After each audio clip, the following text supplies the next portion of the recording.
Hi guys! అందరెలా ఉన్నారు? I hope అందరూ చాలా బాగున్నారనుకుంటున్నా. మా బాబు బర్త్‌డే దగ్గరకొస్తుందని చెప్పేసి, హెయిర్ స్టైల్ చేపిద్దామని చెప్పేసి ఒక సెలూన్‌కొచ్చామండి. ఒక 5-10 మినిట్స్ బానే కూర్చున్నాడు. కూర్చున్న తర్వాత మా హస్బెండ్ హెడ్ పట్టుకున్నాడనమాట. అలా పట్టుకుంటే కొద్దిసేపు బానే చేయించుకున్నాడు. వీడియోస్ పెట్టారు, సాంగ్స్ పెట్టారు. అలా వినుకుంటూ బానే కూర్చున్నాడు. కానీ ఒక 5 మినిట్స్ తర్వాత స్టార్ట్ అయిపోయిందనమాట ఏడుపు. వాళ్ళ పాపం కొంచెం చాలా పేషెన్స్‌గా చేశారనమాట. పాపం వాళ్ళు కన్వీనియంట్‌గా ఉండకపోవడం, "సార్ మీ ఒళ్ళో కూర్చోబెట్టుకోండి బాబుని. అలా అయినా కొద్దిసేపు కామ్‌గా కూర్చుంటాడేమో" అని చెప్పేసంటే మా హస్బెండ్ ఒళ్ళో కూర్చున్నాడు. ఖతం ఒక 5-10 మినిట్స్ బానే కూర్చున్నాడు. ఒక్క ఒక్కడికి హెయిర్స్ చేయించడానికి ఇద్దరొచ్చారనమాట.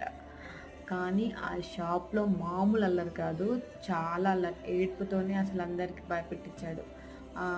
వాళ్ళొకళ్ళ హెడ్ పట్టుకోవడము, మా హస్బెండ్ లోపలికి బయటికి తిరగడం. ఎందుకనంటే వాళ్ళని చూస్తే ఇంకా భయపడుతున్నాడు. అవి